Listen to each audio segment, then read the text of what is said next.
Bismillahirrahmanirrahim. Assalamualaikum warahmatullahi wabarakatuh. Syukur alhamdulillah kita bisa berjumpa lagi di channel ini. Sholawat dan salam selalu dan tetap tercurahkan pada junjungan kita Nabi besar Muhammad SAW. Semoga saudaraku semua selalu diberikan kesehatan, dilapangkan rezekinya, diampuni dosa-dosanya, dan dipanjangkan umurnya. Amin ya rabbal alamin.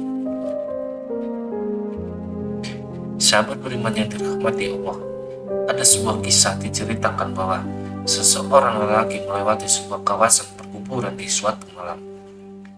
Yang malam tersebut dalam keadaan kelam dan sunyi. Tiba-tiba ia terpandang suatu cahaya yang terang benderang muncul dari sebuah kuburan dan terus menjulang ke langit. Ia pun tertegun dan kagum melihat kejadian itu. Ia berpikir kemungkinan kuburan ini adalah kuburan orang yang sangat istimewa.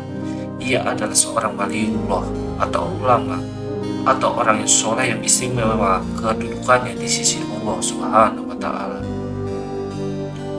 Kemudian diambilnya sebatang kayu lalu ditancapkan di atas kuburan orang tersebut. Keesokan harinya lelaki itu datang lagi ke kawasan pekuburan itu dengan ditemani beberapa orang kampung. Dia ingin menyelidiki dengan ingin mengetahui kuburan siapa yang sangat ajaib itu. Untuk mengetahuinya dengan lebih lanjut, lelaki itu berkunjung ke rumah tuannya si mayit dan bertemu dengan istrinya.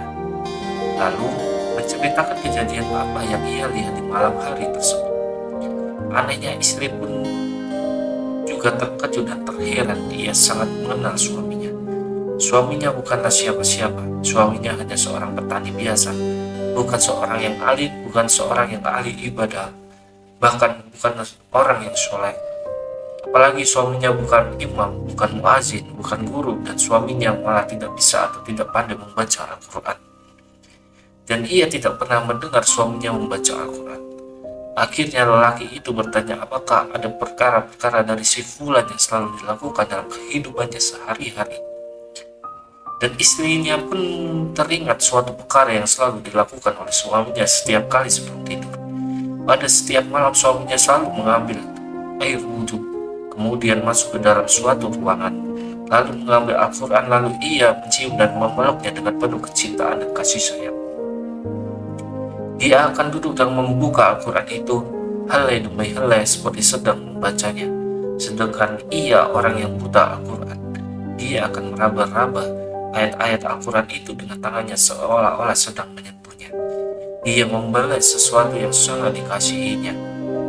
Istrinya berkata lagi, ia pernah mendengar rintihan tangisan suaminya yang sangat sedih, mendayu-dayu dan penuh penyesalan.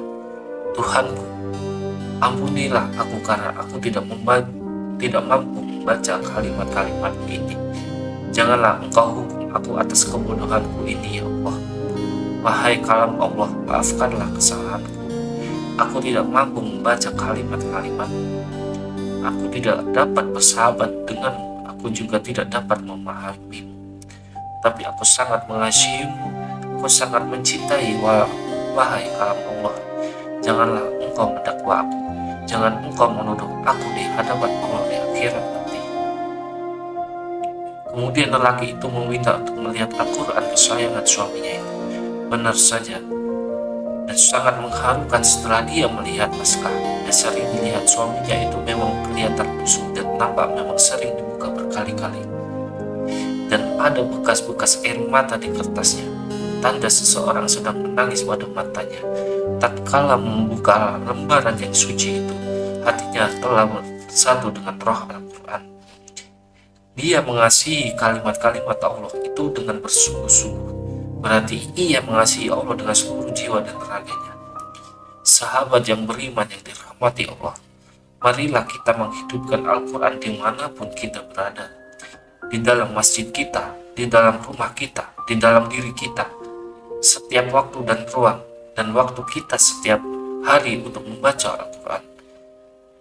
Dan paham isi dengan memuliakan Al-Quran saja sudah mendapatkan syafaat yang begitu luar biasa. Apalagi kalau kita membacanya, memahaminya, dan mengamalkannya. Subhanallah, wallahu alam. Demikian yang bisa saya bagikan. Semoga bermanfaat untuk kita semuanya. Amin ya robbal alamin. Assalamualaikum warahmatullahi wabarakatuh.